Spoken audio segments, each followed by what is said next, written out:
मनुष्य जब से इस धरती पर है तब से लेकर मनुष्य के अंदर दो चीजें हमेशा रही है, जिज्ञासा और जिजीविषा। जीने की इच्छा और जानने की इच्छा। जीने की इच्छा है तो जानने की भी इच्छा है। इसलिए जीवन की शुरुआत जब बोलने से होती है तो प्रश्न से ही, सवालों से हर बच्चे की यात्रा आगे बढ़ती है। बहुत सारे प्रश्न किए जाते हैं, उत्तर देने वाली ममता की छांव में पालन पोषण करने वाली माँ तब बच्चे को समाधान देती है। इसलिए वो प्रथम गुरु कहलाती है। उसके बाद जिसने उंगली पकड़कर चलना सिखाया, ऊंचा आसमान दिखाने के लिए अपने कंधों पर बैठाया, अपनी भुजाओं के झूले में झूला झुलाकर जिसने आनंद की हिलोरें दी, वो रक्षा करने वाला, संरक्षण देने वाला, साहस पैदा करने वाला, वो पिता। फिर दुनिया के बाकी घर की चार दीवारी तक माँ और चार दीवारी से बाहर संसार तक पिता, और फिर अंदर और बाहर दोनों का ज्ञान कराने के साथ जीवन जीने की कला जो सिखाए वो सद्गुरु है। सांसारिक विद्या सिखाए वो शिक्षा गुरु है। लेकिन प्रश्नों का, जिज्ञासा का साथ हमेशा चलता है। जीने की इच्छा, जिजीविषा जीवन के अंतिम समय तक रहेगी तो जी भर कर जिएंगे, क्योंकि जिंदगी है तो जिंदा दिली भी चाहिए, और जिंदा हो तो जिंदा दिखाई भी देने चाहिए। तो आज का जो विषय है वो बदल गया है। कारण एक ही है, क्योंकि बहुत सारे प्रश्न आप लोगों के आए हैं मेरे पास इस समय। इन सारे पृष्ठों में आपके प्रश्न हैं और आप लोगों ने इतने प्रश्न भेजे हैं कि इतने तो मेरे हाथ में हैं, बाकी और रखे हुए हैं, और सभी पर चर्चा हो पाएगी ये मैं नहीं कह सकता। लेकिन सबसे पहले प्रश्न को हम लेते हैं जिसमें ये कहा गया कि ये बताया जाए, इन दिनों नवरात्र चल रहे हैं, तो नवरात्रों में देवी माता के पूजन के लिए बहुत सारे मंत्र बोले जाते हैं। तो सप्त श्लोक की दुर्गा मंत्र पाठ जो किया जाता है उसके संबंध में जानकारी मांगी है, क्योंकि जैसा लिखा वो तो लंबा लिखा हुआ था, तो सार यही है। तो दोनों हाथ जोड़कर हम लोग इतना तो पाठ कर ही लें, भले 3 का पाठ कर लें, अभी 5 का कर लें। 7 को पूरा बोलना, व्याख्या करना इतना समय शायद नहीं होगा। ओम ज्ञानिनामपि चेतांसी देवी भगवती ही सा बलादाकृष्य मोहाय महामाया प्रयच्छति दुर्गे स्मृता हर्षि भीतिमशेष जंतो स्वस्थ ही स्मृता मतिमति शुभाम ददासी दारिद्र्य दुख भयहारिणी क्वाद्वदन्य सर्वोपकार करणाय सदा दृचित्ता। थोड़ा अर्थ भी समझ लें। जो ज्ञानी नाम अपि चेतांसी देवी भगवती ही सा, ज्ञानियों के भी चित्त को विचलित होने से जो बचाती है। बलादाकर्ष्य मोहाय महामाया प्रयच्छति, लेकिन अहंकारी ज्ञानियों को भी जो मोह देकर और अपनी तरफ खींच ले, लेकिन फिर भी जो ऐसे भक्त हैं प्रेम वाले, भक्ति वाले, उन सबको शरणागतों का जो उद्धार करने वाली है, ऐसी जगदम्बा जगजननी माँ परमेश्वरी को हम स्मरण करते हैं। दुर्गे स्मृता हर्षि भीति मशेष जंतो, वह जो संकट काल में डरे हुए समस्त प्राणियों को जो उसका स्मरण करता है, उन सब के जो दुखों को हरती है। दुर्गे स्मृता हर्षि भीति मशेष जंतो, डरों को, जो उनके डरों को दूर करती है। स्वस्थ स्मृता, और जो स्वस्थ कुशल लोग हैं, ऐसे लोगों को स्मरण करने पर मति अतीव, मतिम अतीव, विशेष प्रकार की बुद्धि प्रदान करती है। कुशल हो आप, स्वस्थ हो, लेकिन स्वस्थ का मतलब ये भी है आंतरिक रूप से भी स्व में जो स्थित हो, जो स्वयं के अंदर में भी स्थित रहे, मतलब अपने निज रूप में रहे, अपने आपे में रहे। ऐसे शांत स्वस्थ लोग शरणागत हैं, उनको जो जगदम्बा विशेष बुद्धि देती है, और वह बुद्धि जिसे हम कहेंगे शुभ की ओर ले जाने वाले, दारिद्र्य दुख भयहारिणी कातुदन्या, और अति शुभ बुद्धि देने वाली वह जगदम्बा, जो ऐसे लोग हैं जिनका कार्य गलत तरफ चलना है, दूसरों को दुख देना है, उन सबको दूसरी तरफ भी लेकर जाती है। मतलब उन सब के जीवन में दुख भी ले आती है, लेकिन ये भी ध्यान रखना चाहिए, दारिद्र्य दुख भयहारिणी, वह दारिद्र्य और दुखों का हरण करती है। हमें ऐसा मानना चाहिए कि दया करने वाली, करुणा करने वाली जगदम्बा माँ है। उस जगदम्बा माँ को, क्योंकि भगवान को, भगवती को जितनी श्रद्धा से आप पूजेंगे, वह कृपा जरूर करेगी। मतलब तुम ही सदा भक्तों पर उपकार करने के लिए सदैव दयाद्र होकर संवेदनशीलता से सबके कष्टों को हरते हो। आपके इस स्वरूप को भी हम स्मरण करते हैं। सर्वमंगल मांगल्ये शिवे सर्वार्थ साधिके, शरण्ये त्र्यंबके गौरी नारायणी नमोस्तुते।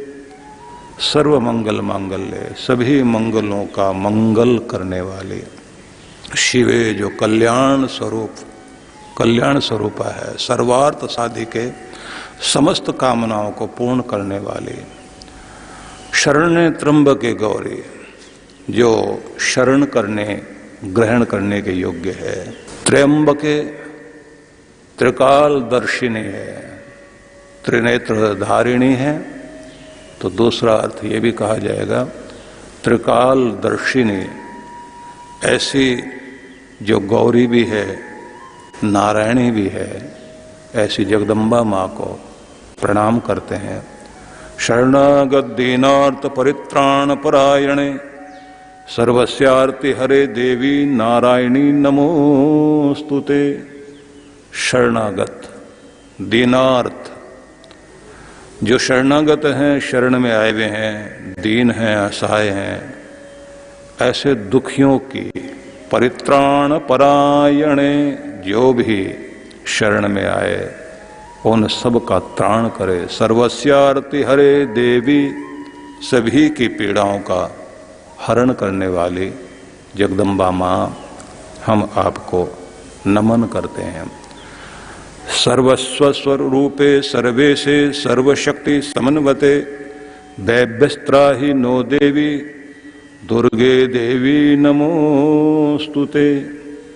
सर्वस्वरूपे मतलब जिसका स्वरूप विश्व स्वरूप है, सर्वेशे समस्त ऐश्वर्यों की जो स्वामिनी है, सर्वशक्ति समन्वते, सभी प्रकार की शक्तियों से जो समन्वित है, ऐसी जगदम्बा दुर्गा दुर्गति नाशनी, जो दुर्गति से हमें बचाती है, ऐसी जगदम्बा माँ को हम प्रणाम करते हैं, ये कहते हुए भैभ्यस्त्राहि नो देवी, हे माँ हमें समस्त प्रकार के भयों से हमारी रक्षा कीजिए, क्योंकि सब पर डर राज करता है। तो 5 श्लोक का अर्थ मैंने बताया, क्योंकि आप सबके सामने बहुत सारे प्रश्न हैं, तो अगले प्रश्न की तरफ हम लोग चलते हैं, क्योंकि एक एक का उत्तर देने में ही मुझे लगता है कि पूरा समय लग जाएगा और सभी पर हम लोगों ने चर्चा करनी है। डॉक्टर राणा कार्डियोलॉजिस्ट अहमदाबाद, उन्होंने पूछा है कि बहुत सारे भक्त हैं आपको अनुसरण करते हैं, दिशा दीजिए कि किस प्रकार हम अपनी रोग प्रतिरोधक क्षमता को बढ़ाएं, कोरोना वायरस से लड़ने में भी सफल हों,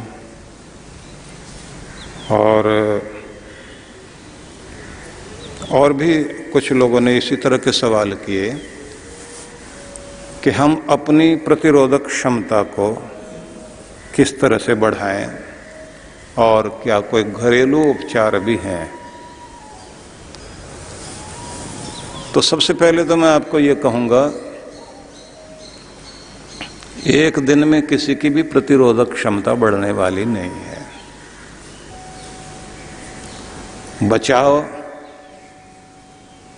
और आंतरिक शक्ति का प्रभाव, दोनों चीजें आवश्यक हैं। हर किसी को अपनी जीवन शैली अच्छी करनी चाहिए। शरीर के स्तंभ 3 माने जाते हैं, आहार भी है, निद्रा भी है। आहार को हम विशेष रूप से महत्व दें, निद्रा को महत्व दें, और उसके बाद जीवन शैली आती है। इसे भी ध्यान में रखना चाहिए, क्योंकि आप तो डॉक्टर हैं जो पूछ रहे हैं। हमारा शरीर पंचभूतों से निर्मित हुआ है, तो सारी चीजें हमारे शरीर के लिए चाहिए।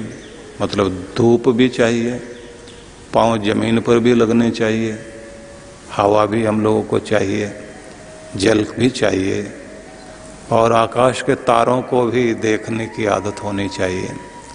ये मैं इस समय नहीं कहूँगा, क्योंकि इस समय तो बाहर कोरोना खड़ा है, झांक रहा है, आपको देख रहा है, और वो कहाँ से चिपक जाए और किसके द्वारा, इसलिए सब पर शक की नज़र रखनी चाहिए और छूने से बचे। मैंने तो अभी तक सुना था कि अछूत जो है वो कुछ चीज़ें होती हैं, जैसे बिच्छू का डंक, सांप का फन, बिजली का करंट, लेकिन अब कोरोना भी अछूत में आ गया है। बाकी तो कोई भी चीज़ अछूत नहीं है। बचना चाहिए आपको, छूने से भी डरना है, और अगर छू भी लिया तो हाथ धोना है आपको और अपना ध्यान रखना है। अब प्रश्न आएगा कि क्या और किया जाए। तो अभी जैसे कोरिया वालों ने एक बात का ध्यान रखा कि उन्होंने, क्योंकि कोरोना और प्रतिरोधक क्षमता, इन दोनों पर बहुत सारे प्रश्न आए हैं, तो कोरिया वालों ने एक बात का बहुत ध्यान रखा। उन्होंने कहा कि आपकी आदत है बार बार अपना हाथ मुंह की तरफ ले जाने की, और हाथ कौन सा, जिससे आप काम करते हैं वही हाथ बार बार जाता है, और ये सैकड़ों बार आपका हाथ आपके मुंह की तरफ चलता है, और कहना चाहिए कि हजारों बार भी जाता है। तो आप दरवाज़ा खोलना है, कोई चीज़ खोलनी है, तो बाएं हाथ का इस्तेमाल करिए, क्योंकि कब आपका हाथ मुंह की तरफ चला जाए दायां हाथ, तो बाएं हाथ का इस्तेमाल कीजिए। लेकिन ये बात जरूर ध्यान रखिए कि धोना तो है ही, आपको बार बार अपने आप को पतित पावन सीताराम, तो आप समझ लीजिए खुद को भी पावन करना है, तो बार बार हाथ धोने भी हैं, कहीं भी हाथ लगाते हैं, और मुंह पर जो प्रयोग करने चाहिए वो तो करने चाहिए। प्रश्न फिर वहीं से शुरू होता है कि प्रतिरोधक क्षमता विकसित करने के लिए क्या प्रयोग। तो 3 चीजें मैंने कही, आहार, निद्रा और जीवन शैली। तो यहां पर यह बात जरूर ध्यान रख लीजिए कि ये जो समस्या इस समय बनी है वो भी आहार भी उसका एक बहुत बड़ा कारण बना है। चाइना में बार बार ये समस्याएं आती हैं। सार्स आया, उससे पहले एक और समस्या आई थी, उससे पहले भी एक समस्या आई थी, अब कोरोना वहाँ से आ गया है और पूरी दुनिया में बट गया, क्योंकि धरती के लोग एक दूसरे से जुड़े हुए हैं। और फिर वो जो चमगादड़ और फिर वो सुअर का मांस और वो जो सांप और वो जो बंदर और वो लोग कुत्ते वगैरह सब खाते हैं। अब ठीक है कि वो मार्केट वहाँ बंद की गई है अभी, और शाकाहार का प्रचार चाइना में होने लगा है, कुछ लोग महत्व देने लगे हैं। लेकिन मैं फिर आपसे ये कहूँगा कि आहार आपका अगर सात्विक है तो बहुत अच्छी बात है। तो अंकुरित भोजन भी हर किसी को लेना चाहिए, लेकिन इस समय उबला हुआ लें। शाकाहार का सेवन करना चाहिए। आहार में एक चीज और ध्यान रखने की है जो आपकी प्रतिरोधक क्षमता को, इम्यून सिस्टम को स्ट्रॉन्ग करती है, वो है आपकी चटनी। चटनी में भी ये ध्यान रख लेना चाहिए कि आप पुदीना, हरा पुदीना, धनिया और टमाटर, इन दिनों आंवले का भी प्रयोग, आप अगर टमाटर नहीं तो आंवले का प्रयोग कर सकते हैं। खट्टी चीजें आपको इस समय लेनी चाहिए उस रूप में जो आपको विशेष रूप से विटामिन सी देती हो, लेकिन गला खराब करने वाली चीज नहीं लेनी है। और जिन लोगों का गला गड़बड़ हो रहा हो तो गर्म पानी लें, गर्म पानी में नमक डालकर गरारे करें, और हल्दी का पानी, आपको चाय के बजाय हल्दी को दिन में कम से कम 1 बार आप जो है हल्दी का पानी पीजिए। आहार पर विशेष रूप से ध्यान सबको देना चाहिए। आंवला, एलोवेरा बहुत अच्छा है, विटामिन सी भी मिलेगी और रोग प्रतिरोधक क्षमता भी आएगी। जो लोग गांव में हैं उन लोगों को अगर दातुन करने के लिए नीम की दातुन मिलती है तो मैं ये कहूँगा कि उसको चबाइए और उसका थोड़ा सा रस, अगर बाद में ही सही, पहले दांत साफ कर लें, थोड़ा सा रस नीम का अंदर जाना चाहिए। गिलोय बहुत अच्छी चीज़ है। नित्य प्रति की प्रतिरोधक क्षमता के लिए साउथ इंडियन लोग जैसे, जहाँ पर जो है वो काली मिर्च मिलती है लेकिन ताजी मिलती है, मतलब हरी, उसके साथ वो लोग जो है शहद मिलाकर चबाकर खाते हैं, तो वो बहुत अच्छी चीज़ है। वो भी एक जो है लाभ देने वाली चीज़ है। लेकिन मैं आप सबसे ये कहूँगा कि जो आपके भोजन से चटनी गायब थी, सॉस आ गई उसकी जगह, तो अच्छा हो कि अपनी चटनी को भी खुद आप बनाएं और उसे बहुत ज़्यादा खट्टा नहीं करें आप। चटनी भी आपको बहुत लाभ देगी। कुछ लोग जो है चटनी बनाने के लिए 11 तरह की चीज़ों का प्रयोग करते हैं। इस समय मैं वो नहीं गिनाऊंगा आपको, क्योंकि उसमें ये सारी चीज़ें भी हैं। अनारदाना और मिला लेते हैं, सूखा धनिया भी मिलाते हैं, कुछ लोग थोड़ी सी उसमें सौंफ भी मिलाते हैं। लेकिन जो लहसुन खाने वाले लोग हैं वो लहसुन का भी प्रयोग साथ में करते हैं। लेकिन इन दिनों नवरात्र चल रहे हैं, 10-11 चीज़ें मिलाकर जो चटनी बनाई जाती है उसमें वो लोग हरी मिर्च का भी प्रयोग करते हैं। हरी मिर्च, कुछ लोग तो लाल मिर्च जो है, और लाल मिर्च भी ऐसी कि नाक से धुआं भी उठने लग जाए, इतना कुछ प्रयोग करते हैं। लेकिन ये सब चीज़ें, मैं इतना ही कहूँगा कि अच्छी चटनी भी साथ में होती है, और आपका जो भोजन है, सब तरह के जो अनाज हैं उनका प्रयोग सबको करना चाहिए। सीधा सा नियम तो ये है कि सब रंगों की सब्जियां, सब रंगों के फल, सब रंगों की दालें और सभी रंगों के अनाज, ये सब प्रयोग करना चाहिए अपना आयुष्य बढ़ाने के लिए। ये आहार की बात हुई। अब अगली बात इसी में आती है जो आपको नींद लेनी है। कम से कम 6 घंटे आपको नींद चाहिए, और अगर आपकी आयु छोटी है तो 8 घंटे की नींद आपको चाहिए। छोटे बच्चों को 10 घंटे की नींद चाहिए। छोटे बच्चों से मतलब ये है कि जो बहुत ही छोटे हैं। बुढ़ापे में जाकर नींद कम हो जाती है। उसका एक अर्थ ये भी है कि ज़्यादा चिंता और तनाव में रहने के कारण नींद पर असर आ जाता है। ज़्यादा खुश रहिए, शांत रहिए, अपने नींद को बेहतर बनाइए। आपका जो इम्यून सिस्टम स्ट्रॉन्ग करने के लिए नींद बहुत अच्छी चीज़ है, क्योंकि विश्व शक्ति को प्राप्त करने के लिए नींद ही उसमें सहायक है, और आपका जो न्यूरॉन सिस्टम है उस पर एक बेहतरीन असर जो है आपकी नींद डालती है। उसके बाद में अगली चीज़ आती है जीवन शैली। जीवन शैली में आपको मानना चाहिए कि उसमें आपका व्यायाम भी आता है। व्यायाम भी 3 तरह के हैं। उन तीनों व्यायाम का प्रयोग करना चाहिए। पहला व्यायाम है कार्डियो एक्सरसाइज।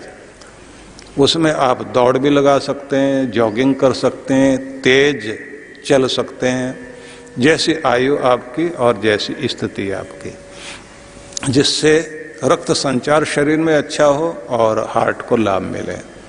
दूसरे व्यायाम की जो एक्सरसाइज की, फिजिकल एक्सरसाइज की जो गतिविधि आपको करनी है, वह है अपने शरीर को लचीला बनाए रखने के लिए योगासनों का प्रयोग।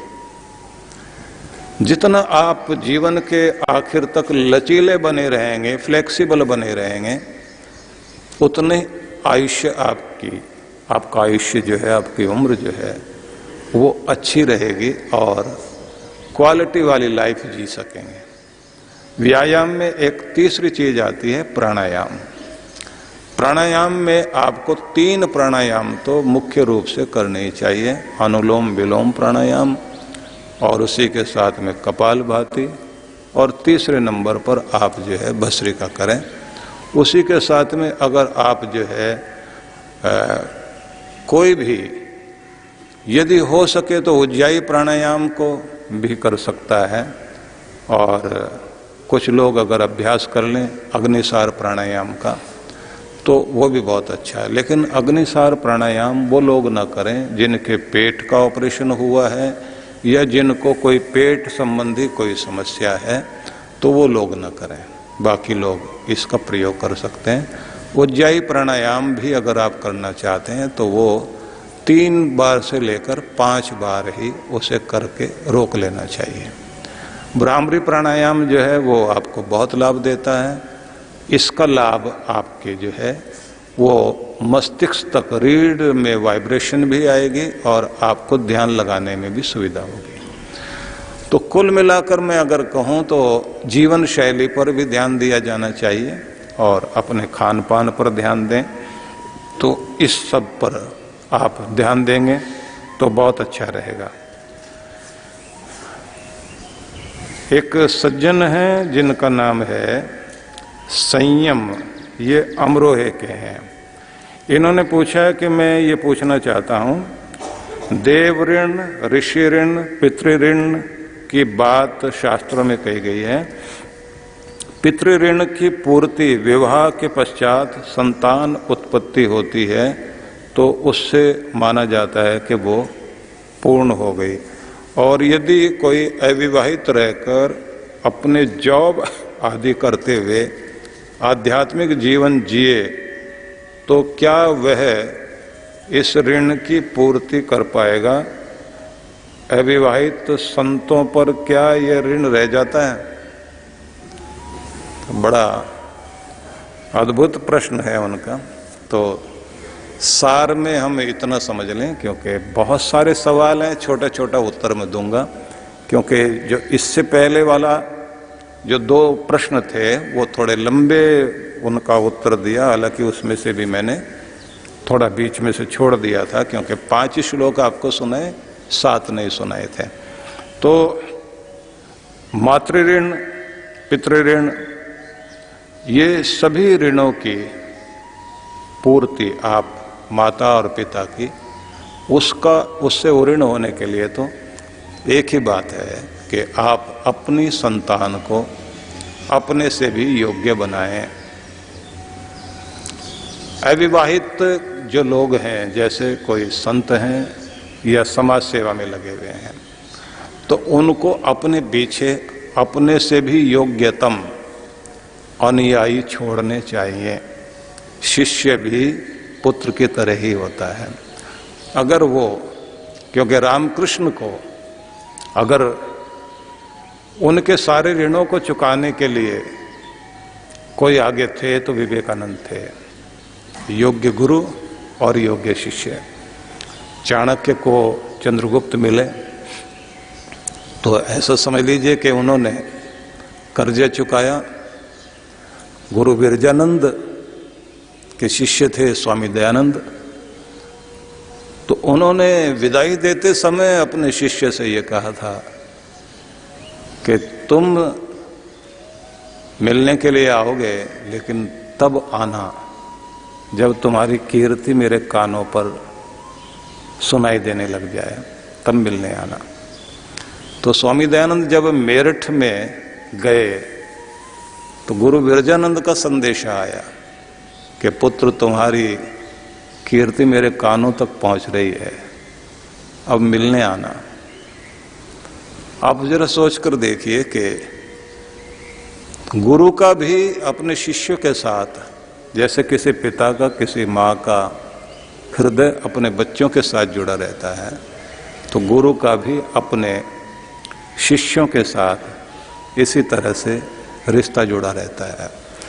योग्य संतान दी जाए समाज को, इससे मातृ ऋण पितृ ऋण से उऋण होते हैं। लेकिन गुरु का भी कार्य है, कोई नेता है, समाज सेवक है, उसे अपने पीछे और नेतृत्व देने वाले लोगों को तैयार करना चाहिए। अगर वो नेतृत्व देने वाले अच्छे लोगों को तैयार करता है तो समझ लीजिए एक अच्छा नेता है और वो अपने बड़ों का ऋण चुका रहा है।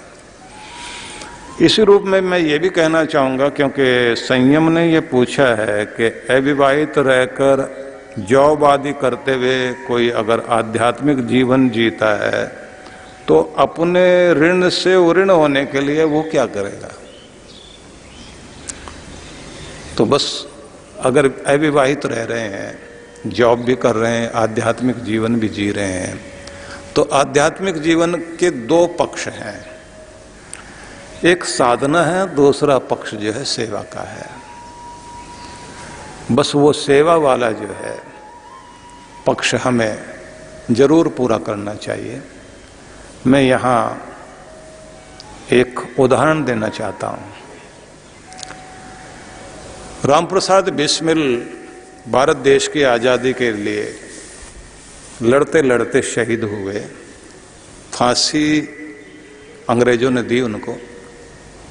तो उनसे पहले मिलने के लिए, फांसी से पहले मिलने के लिए उनकी माँ आई थी। और माँ जब आई तो माँ को गर्व था अपने बच्चे पर कि वो एक महान कार्य के लिए अपने बलिदान देने के लिए तत्पर हुआ। लेकिन जब मिलकर माँ जाने लगी तो माँ जैसे जा रही है और ये बैरक से सींखों के साथ अपने गर्दन को आगे लगाकर जाती हुई माँ को देख रहा था और टप टप आंख से आंसू बहने लगे। माँ ने पीछे मुड़कर देखा तो माँ को लगा मेरा बच्चा रो रहा है। वापिस आई और आकर के उससे कहा कि बेटा, अगर जिंदगी इतनी प्यारी है, ये रास्ता नहीं चुनना था, और अगर चुन लिया है और फिर भी तुम्हें लगता है कि तुम जिंदगी के प्रति मोह रख रहे हो, तो माफी मांगकर वापस आ सकते हो। तो कहते हैं कि जैसे मैंने सुना, क्योंकि बहुत सारी चीजें पढ़ने को मिलती हैं, कुछ सुनने को मिलती है। बचपन में हम लोग सुना करते थे कि रामप्रसाद बिस्मिल ने कहा कि माँ, मुझे मरने से डर लग रहा है इसलिए नहीं रोया, तुम्हें मैंने जाते हुए देखा है अभी। देखा कि मेरी माँ इतनी तेजी से चलती थी, इतना अच्छा शरीर था उसका, माँ बूढ़ी हो गई है और मैं अपनी बूढ़ी माँ की सेवा नहीं कर पाया। ये कर्जा सिर पर रह गया मेरे। तो इस बात को जैसे मेरे मन में मैं लेकर आया तो आंखों से आंसू टपक पड़े कि तूने तो बहुत कुछ किया माँ मेरे लिए, मैं कुछ नहीं कर पाया, तेरा कर्जा कैसे चुकाऊंगा। बूढ़ी माँ ने अपने बच्चे के दोनों हाथ उस सींखचों के पीछ अंदर से ले जाके पकड़े और कहा, बड़ी माँ की सेवा कर रहा है तू, और बड़ी माँ भारत माँ है। जिसने बड़ी माँ की सेवा कर ली तो उसके बाद छोटी माँ की सेवा कोई कीमत नहीं रखती बेटा। मुझे गर्व है कि तू मेरा बच्चा है, और मेरा ही नहीं, इस धरती माँ का बच्चा है। अपनी धरती माँ के लिए, अपने देश के लिए, अपने धर्म के लिए, समाज के लिए अगर आप कुछ भी करते हैं तो ऋण चुकाने का तरीका यही है। इसलिए ये कोई बात नहीं है कि वो संत जो अविवाहित हैं, वो आध्यात्मिक जीवन जीने वाले जो अविवाहित हैं, वो कर्जा कैसे चुकाएंगे। तो कर्जा सब चुका सकते हैं, सबको मौका मिलता है। बहुत बहुत शुभकामना है, संयम आपको। मुझे लगता है आप छोटी आयु के ही हैं, लेकिन अच्छा सवाल आपने किया है। और मैं क्रमशः ही ऐसे जैसे लिखे हुए हैं ये प्रश्न, मैं वैसे वैसे उनके उत्तर देता जा रहा हूँ। कितनों का नंबर आएगा मैं नहीं कह सकता। नीतू भट्ट देहरादून से, उन्होंने बहुत सारी बातें लिखते लिखते गुरु मंत्र सिद्धि साधना सीखने के बाद, गुरु मंत्र सिद्ध करने के बाद घर में साधना का नियम नहीं बन पाता, कई बार बाहर यात्रा करनी पड़ती है तो नियम टूट जाते हैं। ऐसे में क्या गुरु मंत्र शक्ति क्षीण होने लगती है, क्या गुरु मंत्र फिर से सिद्ध करने की जरूरत होती है, तो कृपया मार्गदर्शन करें। देखिए, दो बातें हैं। अपना नियम बनाए रखिए, घर में रहकर आप अपना नियम करें। जो साधना आपने सीखी है उस साधना के अनुसार आप अपने नियम को ढालें और अपनी आदतों में, नियम का मतलब होता है कोई चीज आपकी आदत में शामिल हो जाए, इतनी आदत में शामिल हो जाए कि आपको मुझे ये करना है ये याद नहीं करना पड़े, बरबस आप करने लग जाएं, तो उसको बोलते हैं नियम का सिद्ध हो जाना। आपकी साधना मंत्र सिद्धि की आगे बढ़ रही है और आप बहुत अच्छे से कर रहे हैं, ये तो बहुत अच्छी बात है। लेकिन जब कभी आप आपात स्थिति में कहीं जाना पड़ता है या कोई जरूरी कामुक से जाना पड़ता है, कभी कोई नियम नहीं बन पाता है, तो उसके दो तरीके हैं। बीमार पड़ा हुआ है आदमी, बुखार में है, लेटा पड़ा है और वो बैठ नहीं सकता, नियम पूरे नहीं कर सकता, मानसिक रूप से नियम पूरे करे। जा रहा है कहीं तो चलते हुए भी मन मन में भगवान का नाम जप करते हुए चले। एक ईश्वर चंद नाम के व्यक्ति थे जो दिल्ली में पंजाबी विभाग में रहते थे। व्यापार के लिए बाहर जाना पड़ता था उनको, और उस समय उनके पास में एक ट्रंक होता था जो ये जिसमें वो अपना सामान रखते थे, उसको साथ में लेकर चलते थे। तो ट्रेन में ज्यादातर बैठते थे तो उसमें जंजीर बांधकर, ताला लगाकर, फिर वो अपनी कमर से भी बांध लेते थे कि कोई मेरा सामान लेकर ना चला जाए। और उसके बाद अपने बैठे बैठे जो है अपना जाप करना, क्योंकि गायत्री उपासक थे। उन्होंने हमसे फिर गायत्री साधना की विधि सीखी थी, और उनको मैंने एक चीज सिखाई थी कि अगर आप कार में बैठे हैं, बस में बैठे हैं, तो उस समय आप कैसे ध्यान कर सकते हैं। जब आप दोपहर में भोजन करने के बाद 10 मिनट के लिए अपनी पीठ टिकाकर भी स्थिति में आते हैं, तो उस समय भी ध्यान की झपकी लेनी है आपको। महात्मा गांधी के जीवन में एक बड़ी अद्भुत बात थी कि वे, एक वर्णन मिलता है ऐसा कि कहीं जा रहे थे सभा में बोलने के लिए और तांगे में बैठे हुए थे, तो किसी ने उनको बताया कि अभी जहां हम पहुंचने वाले हैं वहां पहुंचने में 15 से 17 मिनट लगेंगे। तो महात्मा गांधी ने कहा पक्का 15 मिनट लगेंगे? 17? बोले 15 तो पक्का लगेंगे, 17 भी हो सकते हैं। तो उन्होंने उसी समय अपनी पीठ पीछे की तरफ टिकाई, अपने आंखें बंद की, माथे को ढीला किया, सहज हुए और शांत होते चले गए।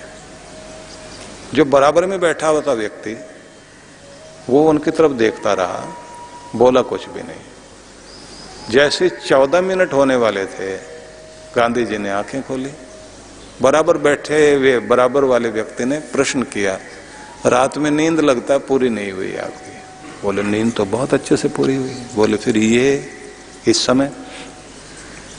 बोले ये मस्तिष्क को विश्राम देने के लिए और अपनी ऊर्जा को सुरक्षित रखने के लिए मैं इस समय शांत और गहन मौन की तरफ जा रहा था, क्योंकि हर पल हमें ताजा रहना है तो अपने मौन को साधना चाहिए। तो मैं ये कहना चाहूंगा कि जब भी मौका मिले, जहां भी मौका मिले, आप साधक हैं, आपको उसका उपयोग करना, अपने समय को व्यर्थ नहीं जाने देना चाहिए। अगला प्रश्न जो है गौतम सतना से, मध्य प्रदेश से,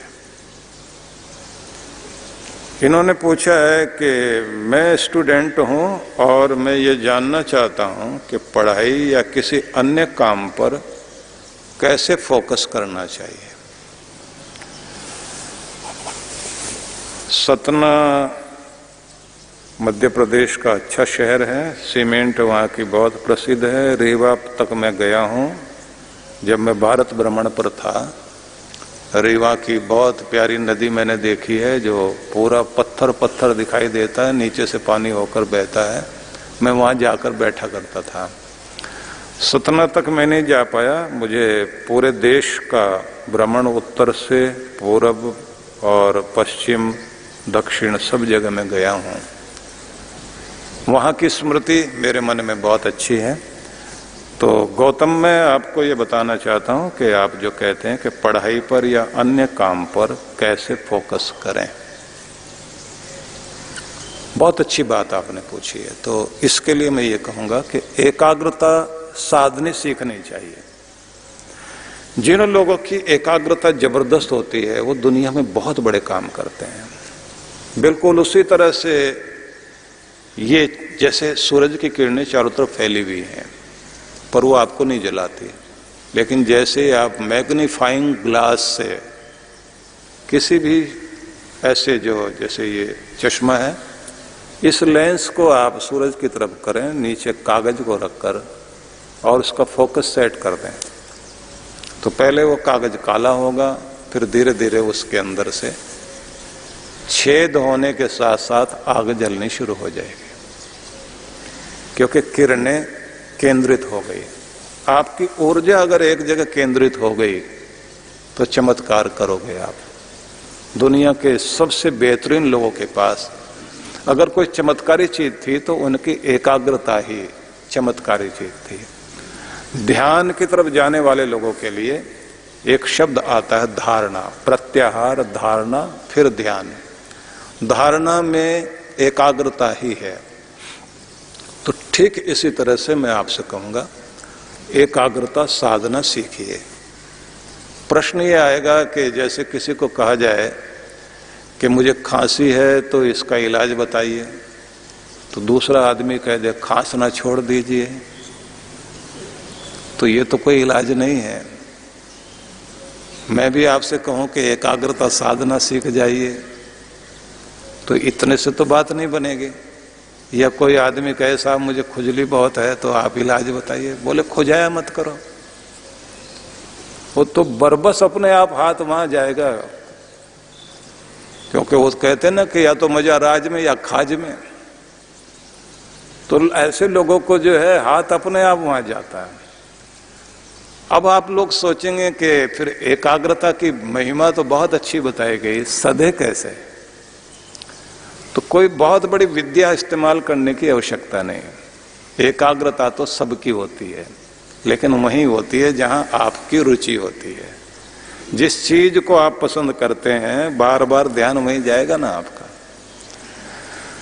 तो जिस तरफ अपने आप को ले जाना चाहते हैं पहले तो उसे पसंद करना सीखें, उसमें रमना सीखें। वो कितना जरूरी है उसका महत्व सीखें, उसको प्यार करें, उसका सपना देखें कि यह चीज मेरी जिंदगी में पूरी हो जाए तो कितना कमाल होगा। तो आपका मूड अपने आप बनेगा, आप उसकी तरफ ज्यादा से ज्यादा जाओगे। अब उसके बाद में एक प्रयोग आपको और करना है जो बड़ा महत्वपूर्ण है। कोई भी काम करें उसमें रस लें, मतलब मन को भटकने न दें। खाना खा रहे हैं तो पूरा ध्यान खाने में, संगीत सुन रहे हैं तो पूरा ध्यान संगीत में, काम कर रहे हैं तो पूरा ध्यान काम में, बात कर रहे हैं तो फिर बात में ही खो जाइए। छोटे बच्चे जैसे खेलने में मस्त हो जाएं तो इतने मस्त हो जाते हैं, माँ को भूल गए, घर को भूल गए, चोट भी लग जाती है तो उनको पता भी नहीं लगता।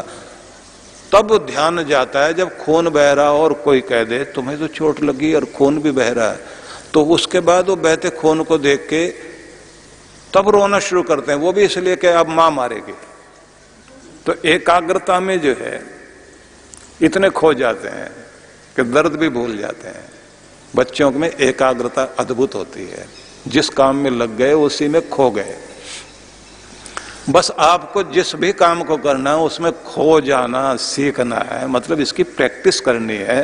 तो एकाग्रता आ गई आपको, और ये एकाग्रता आपको आ गई तो ध्यान भी आ जाएगा। और फिर वही बात आइंस्टाइन का की एकाग्रता अद्भुत एकाग्रता थी। एडिसन इतना बड़ा साइंटिस्ट हुआ, वो व्यक्ति न्यू जर्सी अमेरिका में जिस जगह पर उसकी लैब थी वहां बैठकर काम कर रहा है, 18 घंटे तक खो गया अपना काम करते करते। और इतना खो गया कि भोजन सामने रखा और खाया नहीं। मित्र मिलने के लिए आ गया और मित्र ने इशारा करके पूछा कि खाना आपके लिए या मेरे लिए है। तो ये अपने काम में लगे, ऐसे गर्दन हिला रहे हैं। अच्छा मैं खा लूं, तो इन्होंने फिर ऐसे गर्दन हिला दी, क्योंकि इनका ध्यान तो और जगह था। उनका मित्र खाना खाया, उसके बाद बैठा रहा, बोला अच्छा बिजी लगते हो, वो फिर ऐसे गर्दन हिलाते रहे। तो अच्छा तो मैं जाऊं, फिर इन्होंने गर्दन हिला दी, तो वो खा पी के निकल भी गया। और ये अपने काम करने के बाद जब फ्री हुए तो इन्होंने अपने बर्तन देखने के बाद बोले अच्छा आज तो काम में इतने मस्त हो गए, हमें खाने का भी पता नहीं लगा, हमने खाना भी खा लिया है। तो ऐसे व्यक्ति ने 1600 के लगभग तो पेटेंट किए जो आविष्कार उन्होंने किए, और 2-2.5 हजार के लगभग उनके आविष्कार हुए। ये बिजली का बल्ब जल रहा है तो ये उनके कारण। तो दुनिया में एकाग्रता साधी जिन्होंने, वो ऋषि बन गए, भले विज्ञान के थे या अध्यात्म के ऋषि थे। तो गौतम, मैं आपको ये कहना चाहता हूं कि इस विद्या को आप बड़ी विद्या मानिए, लेकिन ये सहज रूप में की जा सकती है। सान्या अग्रवाल, नोएडा। आप अनेक बार ब्रह्म मुहूर्त में उठने के लिए कहते हैं, तो ब्रह्म मुहूर्त की शास्त्रीय परिभाषा अनेक लोग सूर्योदय से 96 मिनट पहले कहते हैं। तो किस समय मनुष्य को उठना चाहिए और प्रातःकाल की दिनचर्या किस प्रकार होनी चाहिए, इसी प्रकार सोने से पूर्व की दिनचर्या पर भी प्रकाश डालें। तो ये तो 2 in 1 प्रश्न था, मतलब एक में 3।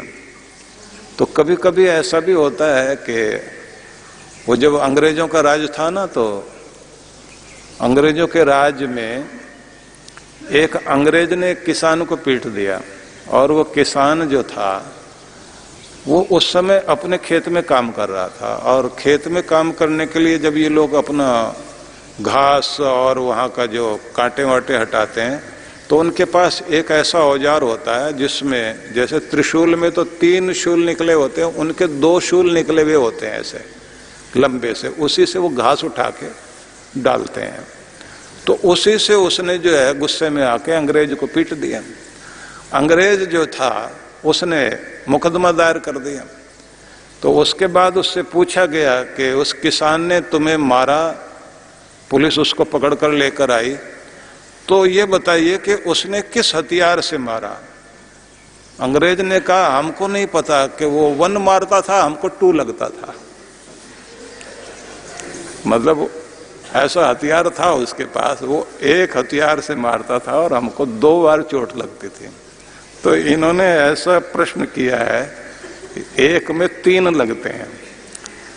बहुत अच्छा सान्या, आपके प्रश्न को मैं ध्यान में रखता हूं और जल्दी से इसका मैं भी एक ही उत्तर दूं तो ज्यादा अच्छा, क्योंकि बहुत सारे हैं। अभी तो मेरे पास ये हैं, फिर उसके बाद ये हैं। तो वैसे आज और कल 2 दिन प्रश्न रहेंगे, प्रश्नोत्तर का कार्यक्रम, और कल तक तो मुझे लगता है कि पूरा इतना आ जाएगा, क्योंकि एक बार पहले हमने शुरू किया था तो लोगों ने इतने इतने प्रश्न कर दिए थे कि उसके बाद हमने उन सारे प्रश्नों को एक डिब्बे में डाला और उसके बाद जो हाथ डाल के जो निकलता था तो फिर उसी पर हम उत्तर दे रहे थे।